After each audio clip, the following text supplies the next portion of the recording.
expressing the condolences of the Renew Europe group to all the people of Pakistan, and in particular to those affected by catastrophic flooding caused by monsoon rains this summer. Special condolences to the people of Balochistan and Sindh provinces. Pakistan needs our immediate support and humanitarian aid. But in terms of the intensity of the phenomenon involved, in April, the highest temperatures ever recorded in Pakistan, 51 degrees in Sindh province. We have to help Pakistan. It's only right and proper. It's not a question of charity. Pakistan Ambassador Khan. The heavy monsoon rains have triggered the most severe flooding in Pakistan's recent history, washing away lives and livelihoods and causing unprecedented damage to the infrastructure. The destruction could set the country back many years. Pakistan is an important partner to the European Union, and we must support. This debate has highlighted how humanitarian needs and climate change are connected. Extreme weather events are also creating new humanitarian crises across the globe, like the one unfolding Pakistan. On behalf of the Presidency and the Council, I would like to express my sincere condolences to the people of Pakistan who were hit with the worst flooding in the country's history. In this tragic context, we should be proud of the fact that the EU and its member states were one of the first responders to this disaster. Just yesterday, I met the Pakistani ambassador and we took stock of the dramatic situation affecting Pakistan, as well as the assistance that Europe has been providing in recent weeks. We know that fighting the climate crisis is a difficult endeavour, but we can mitigate its worst consequences with a careful policy to fight hydrogeological instability. Let's do it together. Pakistan is responsible for only 0.3% of greenhouse gas emissions,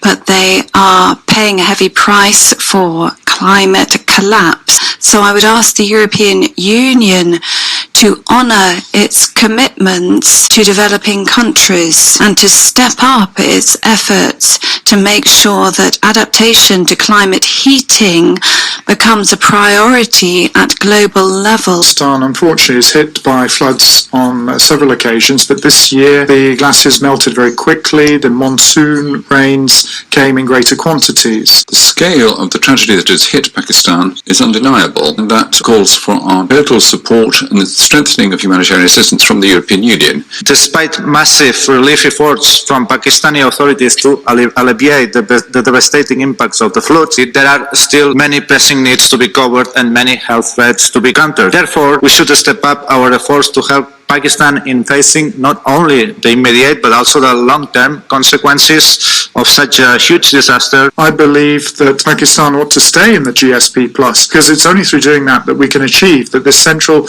Asian region remain in place where we need them. It has been on the list of the 10 countries most vulnerable to climate change, and over those 20 years it's been suffering another crisis too, the external debt trap. These endless floods have led $10 billion to be lost, but it's spent more than $15 billion repaying debts that continue to increase thanks to the terms of the IMF, which forces Pakistan to cut its social expenditure and increase the prices of basic commodities. It's improper to enrich yourself from others' impoverishment. If the European Union wants to help palliate the humanitarian emergency in Pakistan, it should start by cancelling its share of this unfair debt it has with Pakistan. We need to step up our aid for adaptation and prevention policy, provide a protective framework for those displaced due to climate change.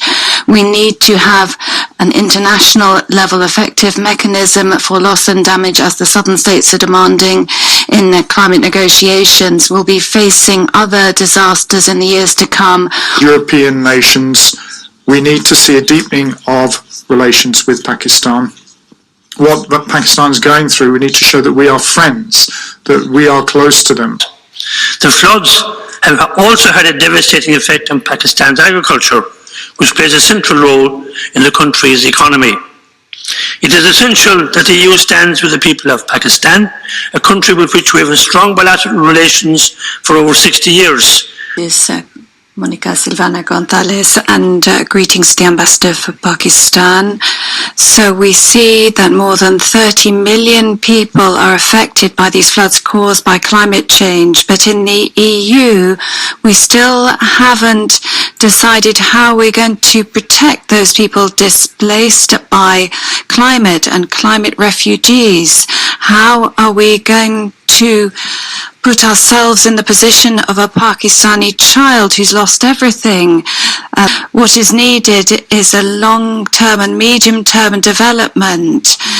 What we're seeing now is an effect of all the emissions of greenhouse gases since industrialization. And if you look at that amount, then we know that we in Europe, together with the US, we basically stand for 50% of those emissions. So we have to stand up and assume responsibility for these historic emissions.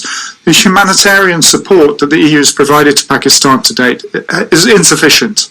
Let me remind you, though, that solidarity, although it's vital for those receiving it, is not enough on its own. We have to address the causes of climate change. I hope that we won't just be supporting the Pakistani people, but we'll find a way of limiting such developments in the future. Obligations that we have to stand up to, and we're seeing serious effects now with the disasters in Pakistan. The Pakistani government's turning to the whole world asking for help.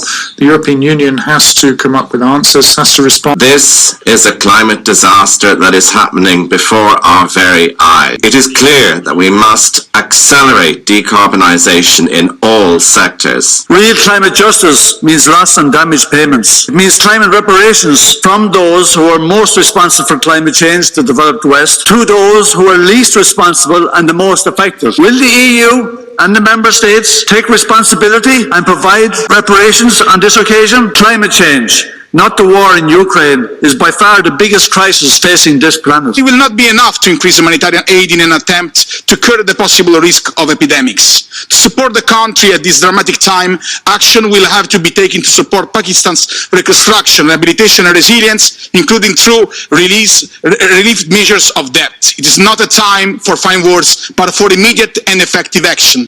Pakistan has contributed so little and is paying the most. It's host to so many Afghan refugees to whom we shut up our borders. The international community has an obligation to assist, and yet we condition our relief or give them a pittance. It's just not good enough. It's time to act.